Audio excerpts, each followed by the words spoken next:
তিন শ্রেণীর মানুষকে দিয়ে আমার আল্লাহ জাহান্নামটাকে উদ্বোধন করবেন।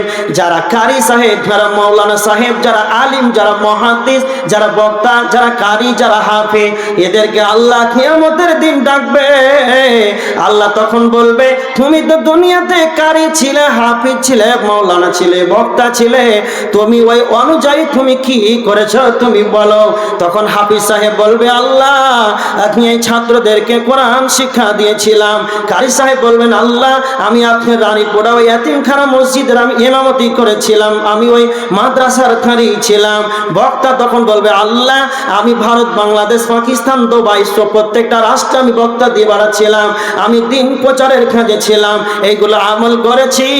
তখন আমার আল্লাহ বলবেন, না না তুমি মিথ্যা বলছো, তুমি এই কারণে তুমি দিন প্রচার করেছ, এই কারণে তুমি সালাত আদায় করিয়েছো, কিরাত করেছো, লোকে যেন তোমাকে কারি বলে, এই কারণে তুমি মানুষের দরবারে কোরআন তেলাওয়াত করে বাড়িয়েছিলে, লোকে যেন তোমাকে হাফেজ সাহেব বলে, তুমি এই কারণে তুমি ভারত থেকে বাংলা, বাংলা থেকে ভারত, বাংলা থেকে চাইনা, তুমি মালয়েশিয়া গিয়েছিলে বক্তব্য রাখতে, এই জন্য যেন তোমাকে ভাইরাল বক্তা বলে, বড় বক্তা বলে।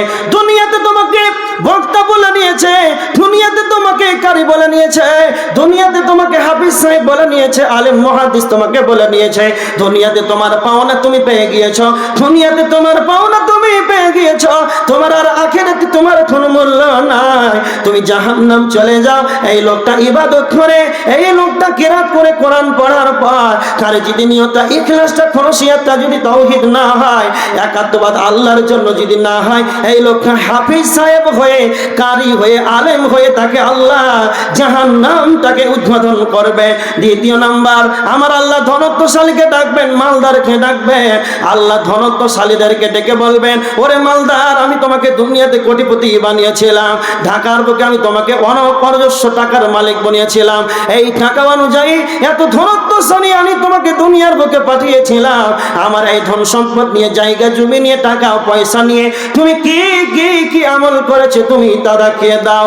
তখন ওই ধনত্বশালী ধনী মানুষটা বলবে, আল্লাহ আমি এই টাকা পয়সা দিয়ে, আমি এই জমি জায়গা দিয়ে, আমি এতিমখানা মাদ্রাসার নামে 5 কাঠা দান করেছিলাম, আমি 2 লক্ষ টাকা মাস গেলে প্রত্যেকটা এতিমখানায় মাদ্রাসায় দিয়েছিলাম, আল্লাহ আমার মসজিদে প্রত্যেক জুম্মাতে আমি 10,000 করে দান করেছিলাম, আমার কাছে যেই আসে আমি 10,000 করে দান করেছিলাম, আমি তোমার ধন সম্পদ দিয়ে আমি কোনো কিছু করিনি, তোমার রাস্তায় তা দান করেছিলাম।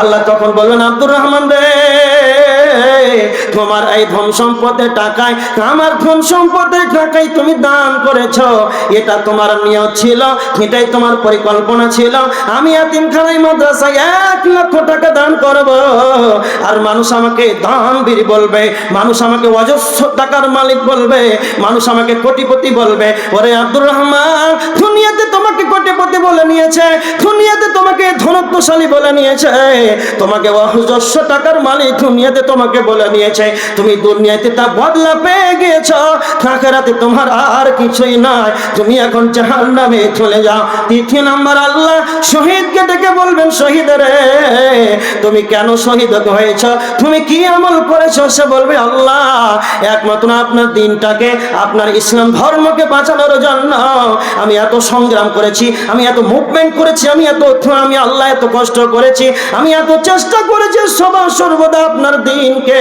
আপনার দিনটাকে বাঁচানোর জন্য, এমনকি আমার নফসটাকে, আমার জীবনটাকে আমি আল্লাহ তোমার রাস্তায় ধুয়ে দিয়েছি।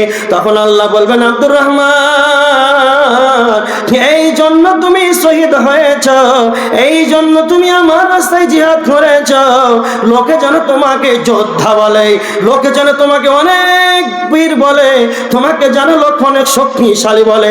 ওরে আব্দুর রহমান, তোমাকে দুনিয়াতে মানুষ শক্তিশালী বলে নিয়েছে, মানুষ তোমাকে অনেক যোদ্ধা বলে নিয়েছে, দুনিয়াতে তুমি বদলা পেয়েছ, আখিরাতে তোমার আর কিছুই নাই। 3 শ্রেণীর মানুষ আল্লাহ, এই 3 শ্রেণীর মানুষকে দিয়ে আমার আল্লাহ জাহান্নামটাকে উদ্বোধন করবে।